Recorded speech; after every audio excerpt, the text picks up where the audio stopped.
What are key things you focus on when building a content marketing plan? It's actually this is a good question because I don't listen to Gary Vee as much as I used to in the past because it tends to be repetitive, but I yesterday was doing some landscaping outside and put his podcast on, and he tends to give the same type of advice over and over again, right?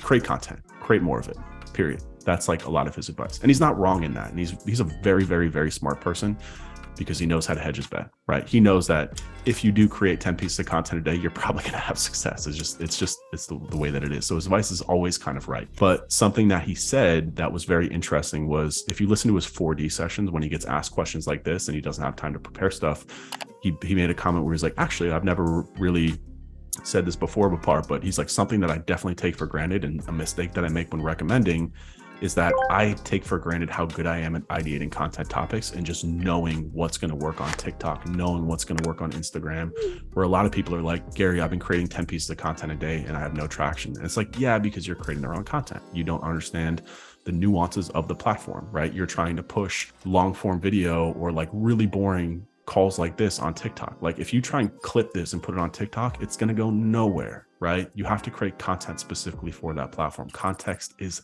everything. So part of that is a long way of saying is that I actually push a lot of this on the client, right? Because so for me, when I ideate content, I use Notion. I'm literally sitting here just working and I'm like, oh, that's a really good idea for a piece of content. I'm going to write this down and I just put bullet notes. I film a video and then I have an editing team and I have a writer who will just kind of push it, kind of cut it up and push it contextually to platforms. But when I'm with clients, again, this is a key part of it is I make sure that they have somebody on the other end because I can't come up with content topics for another company. Again, this concept of having a thesis for your company, this is another huge thing that I'm going to start talking about more about is why so many agencies stagnate is because they're just like, what value do you provide the market? They're like, well, we do SEO. I'm like, I could go to my LinkedIn DMs, dude. I got a million people that are pitching SEO and link building right now. What is your argument? What is your messaging? Like, what is it that you're trying to impact on your clients, right? Like, what argument are you making? So you as a brand have to be able to come up with these big ideas, right? In terms of trends, in terms of shifts, in terms of, you have to create something that's conversational in nature, right? When somebody sees it, they stop and they're like, I'm going to comment on that, whether it's good or bad. And sometimes bad is better because creating a bit of controversy in your marketing is kind of what you have to do in order to stand out. So much of that I push onto other clients. So I train them on essentially, it's kind of like an attorney, right? Like if you're an attorney going to trial, you have to put together an argument in a case and you have to support it with facts and data and you have to build an argument, build a story. It's literally just like that. So that is pushed onto a client. But for me, because I do it every single day, I just inherently know. And I'm so in touch with agencies and attorneys too, because I'm talking to them every day. Every single day I'm talking. We have a Slack channel with 1,000 agencies in there. And I personally go through and answer every single question myself. There's like 50 questions asked a week. And I'm going in there every single day. So I inherently just know these themes and these trends. And that's where I was able to put together this amazing framework in terms of positioning, offer design. And like, these are all core arguments that I'm able to make. And inherently when people hear them, they're like, yeah, that makes sense.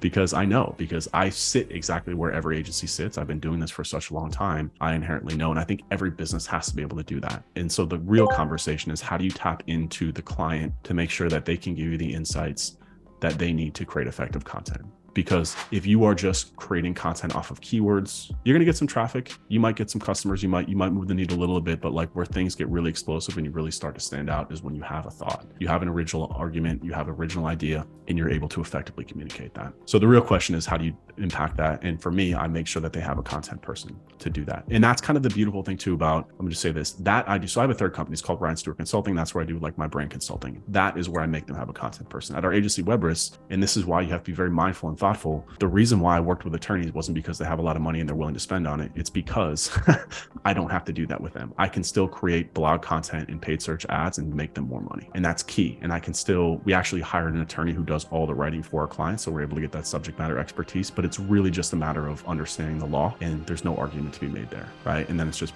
basically competing against other firms and just getting more visibility. So it's really important when you think through the entire process in terms of your positioning. Again, if you want to work with software companies, you've got to be able to impart some sort of unique argument with them because otherwise they're not going to stand out, right? Like they're all creating really good long form content now. A barrier to entry to work with a B2B software company, which a lot of people tend to shift that way because they know there's money there. But if you can't help them create a core argument, then it's going to be difficult. So again, that is a key decision maker for me when you're going through positioning. Like somebody like contractors is still a great vertical to work with, because people go directly to Google, they search, I need a contractor, and they will call the first person there, and that person will be hired if they handle it properly. So it's really important that you think through these things in terms of how people want to discover with it, also a level of effort that it takes to do that communication as an agency.